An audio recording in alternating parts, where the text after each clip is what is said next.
Great morning, great morning, great morning. I am Nicole D. Jones, and I am just happy and grateful for another day. I'm happy and grateful for life. I don't take days for granted. I don't take life for granted, and I don't take you for granted. So I want to remind you, like I'll do every week, that you are healthy, you are wealthy, you are prosperous. Everything your hands go to touch, it must, it shall, and it will manifest, prosper, and grow great things. And I will take my own Nikki Nuggets today because y'all know one thing I can't be is gray. I listen, it's black or white for me. I've been preparing because we're dealing with mindset, we're dealing with brain, we're dealing with all these things. And literally the whole trajectory of my call has changed in the last 10 minutes. I am sitting in this room with my aunt. My aunt Phil had um, some health issues transpire over the weekend. Hopefully, y'all can hear me over that beat that they just, I guess I'm the only one who hears it. But anyway, so we are at the hospital. I'm at the hospital with her.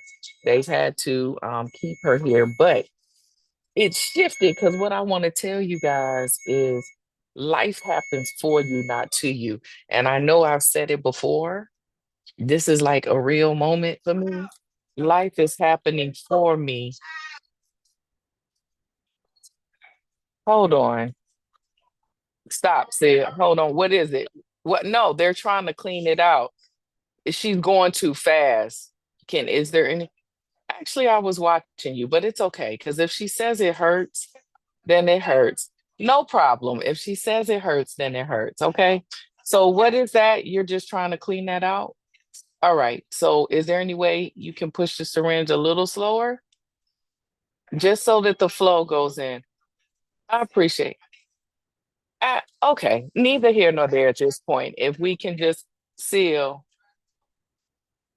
if y'all can just, if you can do that, the blood of Jesus. So, life happens for us, not to us. Just hold still a little bit. So, and it may be that she's sensitive, so we'll just leave it be for now, if that's okay. Because yeah, if you can't do it right now, you can't do it. So, if the doctor has to come in, they can come in. Yeah, it's supposed to because they gotta clean the line so that can go in, but it's all right. We can wait. Yeah, we can wait. We just no problem. We'll see why, because it wasn't before. So it's okay. We'll wait, which is fine. But if she, we'll give her a minute. Okay.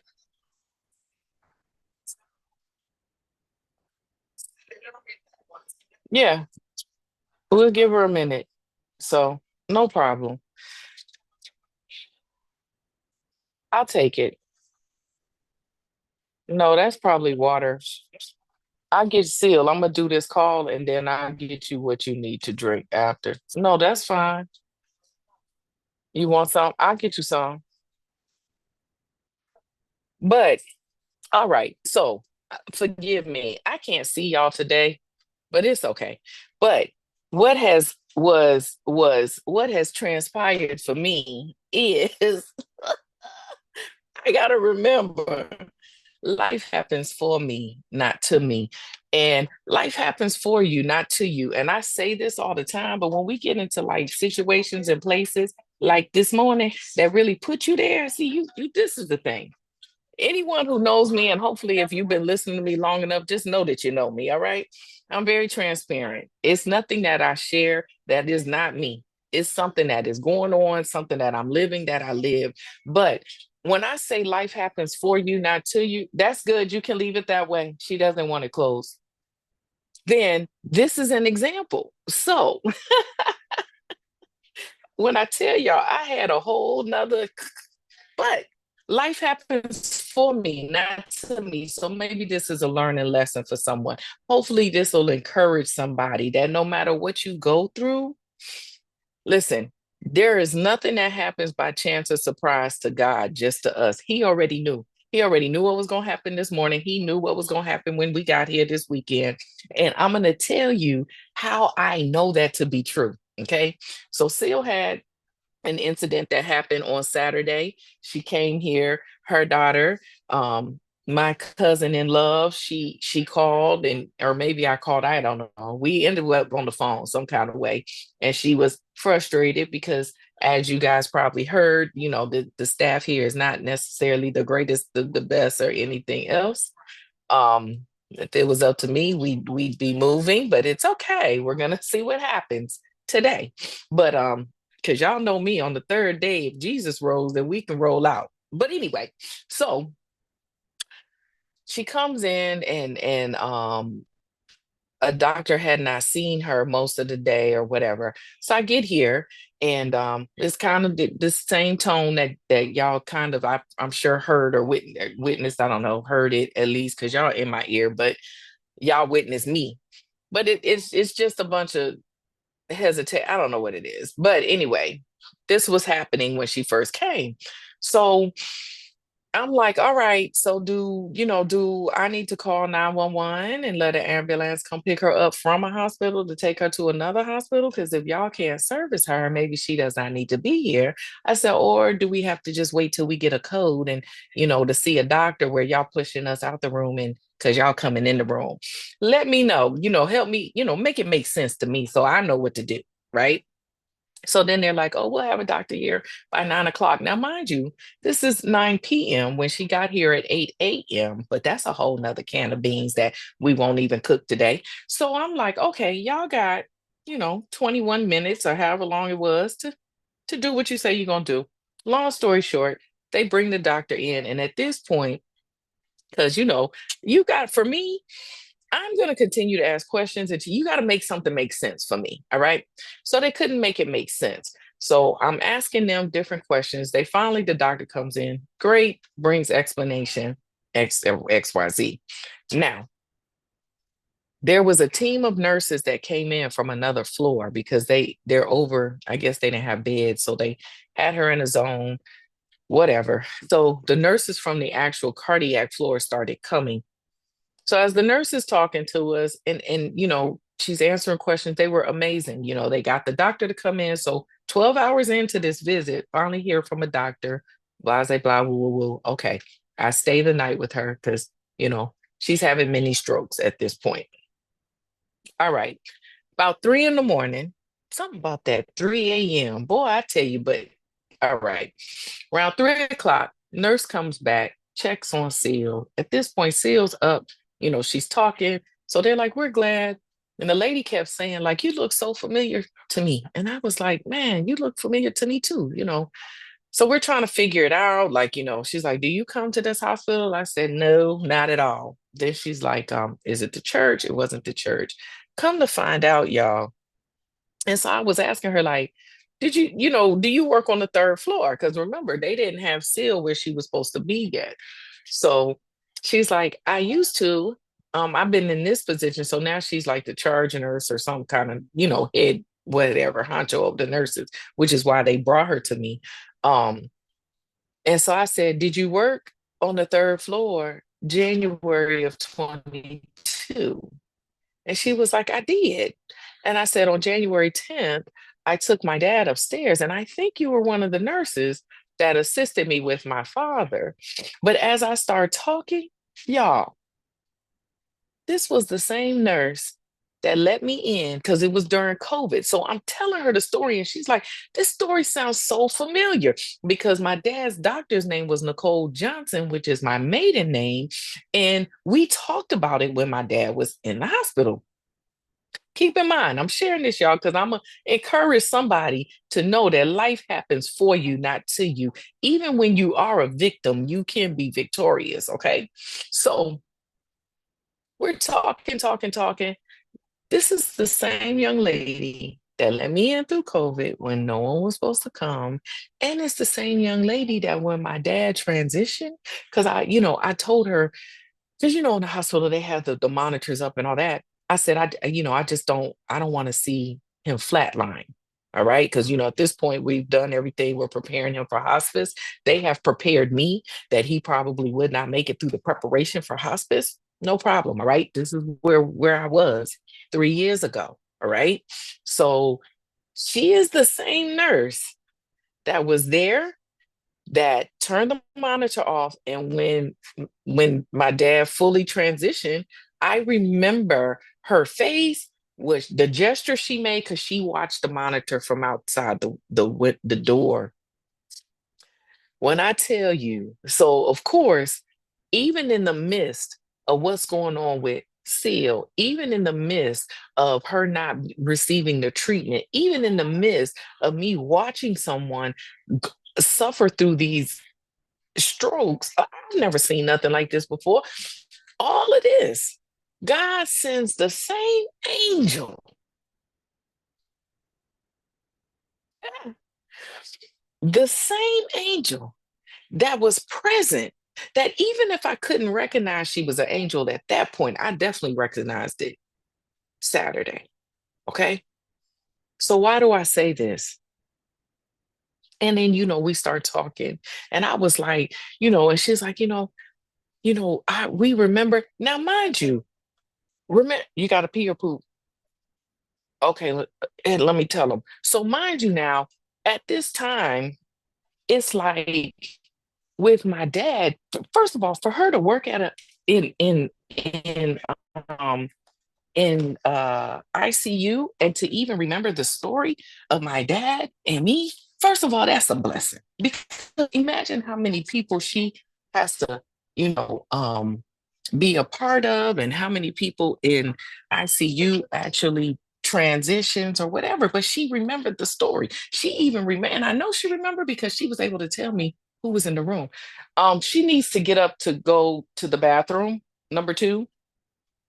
So it's like all of this, and this same person comes in. So she's kind of talking to me because of course she remembers my moment, and she's like, my, just trying to console. And I said, girl, you were an angel sent in my life that day. I thank God. Like, God used you to make the hardest thing that I've had to experience in my life smooth, peaceful, the peace that surpassed my natural understanding. And now I'm in here watching her have these mini strokes in front of me, and that same angel come. I looked at Seal, I said, oh girl, you're gonna be all right. You're gonna be all right. So when I say life happens for you, not to you, had I not seen that, all that y'all just witnessed, Ming Lee probably would have showed up. But see, I'm not tripping.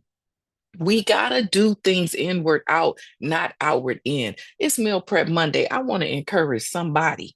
All right. I just want to encourage you. Life happens for you, not to you. Okay. When things like this start to happen, when God speaks to you. So he told me Saturday, well, Sunday morning at 3, she'd be fine. When I see the lack of care, when I see them trying to do something that she is obviously it hurts her, and you trying to tell me it doesn't, I can't trip off of y'all. We just gonna wait. We just gonna keep moving on. You can remove yourself from this room, and we gone. We'll wait for the angels to come back in. You feel me? Because life happens for me, not to me. And when I say for me, yes, this is her situation, but I'm talking about me. The favor of the Lord follows me. All right.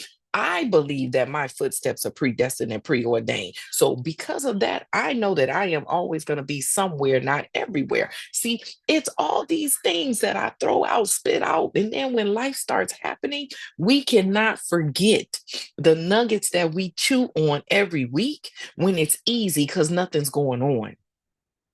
Nothing's going on. This will literally be in social media. And if anybody, not social media, whatever, YouTube, whatever, cyberspace, cyber life, right? So if it's anyone who is listening to me, because I'm gonna tell y'all, that had to, listen, obviously I listen to myself because in the moment, you're not thinking about that. I'm not thinking about, oh, people are looking at me. I didn't, if she over here hollering, you think that's my but I want to encourage you that you can what's the next thought? Can we remember when something happens, life is happening for me? When I say this, y'all understand all it is a powerful mindset shift. When you keep saying life happens for me, not to me, it allows you to see this journey different.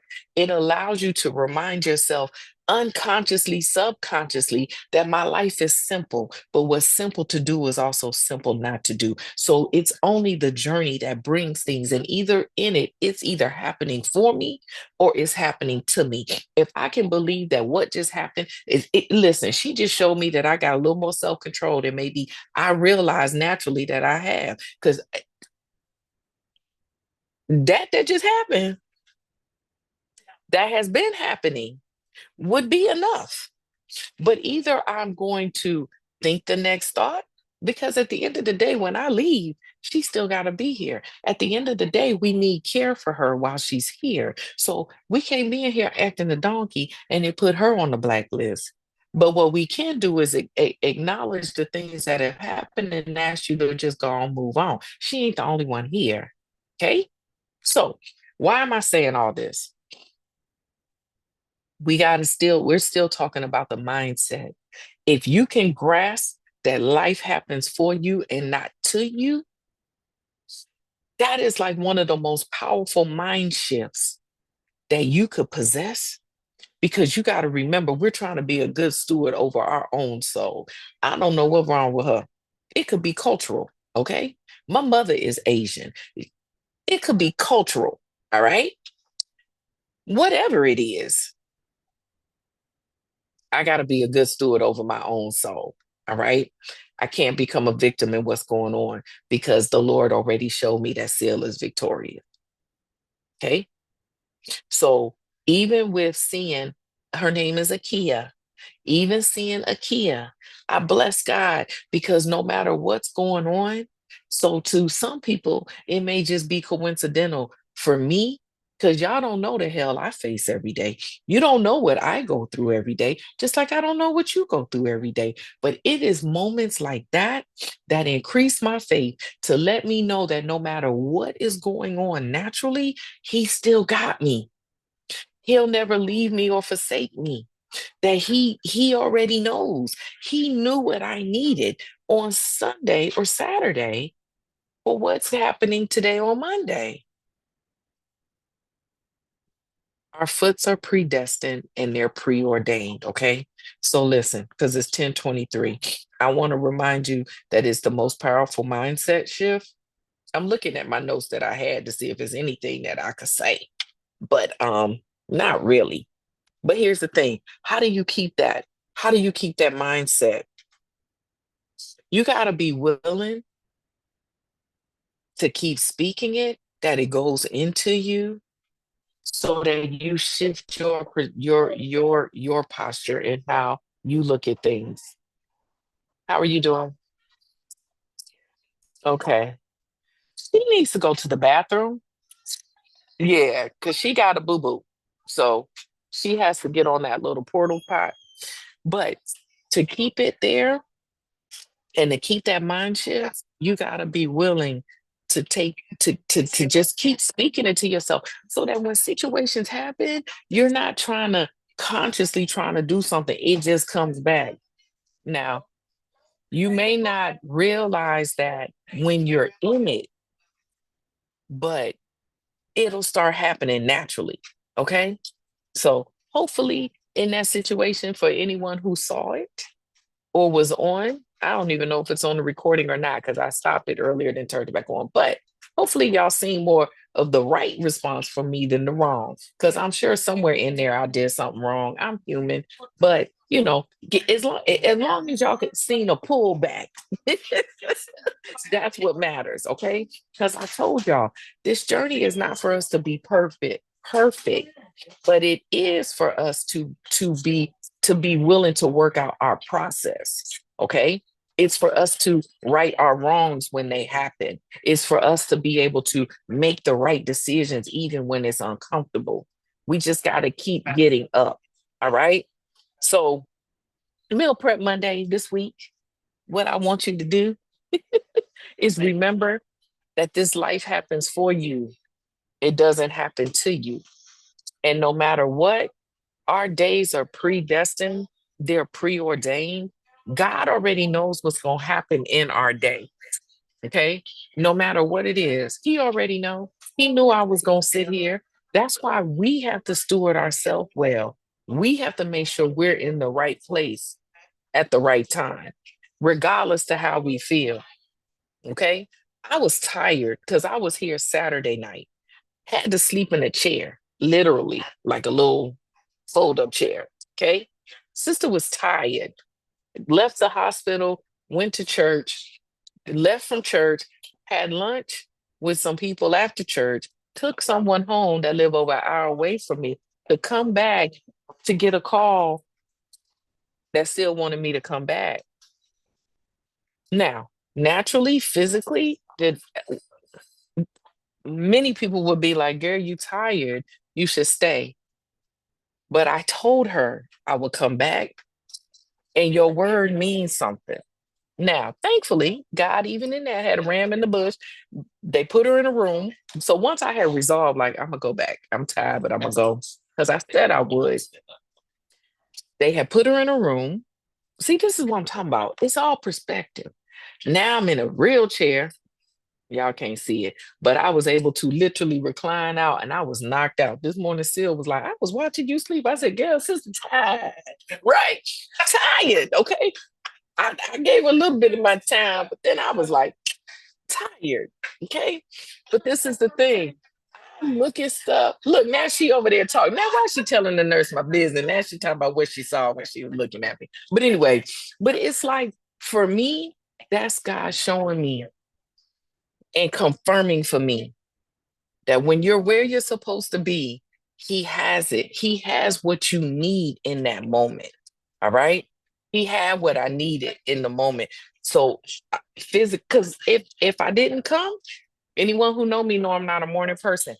And I would have been at home doing the call. I wouldn't have seen everything that just happened to her with the nurse if I wasn't here. Okay. So meal prep Monday, like I said, just remember this week, life happened for you, not to you. And just be intentional to just be reminded that every day is predestined and preordained. Nothing happens by chance or surprise to God. So if we really could shift our thoughts and shift our perspective and be willing to be where we're supposed to be somewhere, not everywhere, God already has it worked out for whatever He has for us, and He makes the provision. That's why you got to be a good steward over your own soul. You got to be intentional to get up, speak to the one who created you. All right. We're all supernatural in a natural space. So we all pull from the same bank. This is not about religion, it's about relationship. And at the end of the day, the bank that we all need to pull from is the same one. Okay. So remember to stay humble, stay focused, stay positive. Be the best version of you unapologetically because no one else can do it. And know that you are victorious. All right. This journey happens for you, not to you. Even if you were actually a victim of something, even if you're a victim and something happened and it truly is what happened, I'm not discrediting that or the feelings that come with it. But what I am saying is we can acknowledge what happened. We can accept that we were a victim and then use the strength from that to become victorious. Because there are things that, is that the one you want, Sil, or you want this one? Okay. Okay. No, that's fine. But we just got to remember that. So even in things, and the only way you'll be able to do that if it's really something that is very traumatic for you is you got to remember that this life happens for you, not to you. And traumatic, hard things are never to break you, it's to make you stronger. All right. So again, stay humble, stay focused, stay positive. Be the best version of you because no one else can do it. And you are necessary. You are relevant and you are needed. Okay. So I am Nicole D. Jones, and I want you to continue to have a fantabulous rest of the day. Smooches.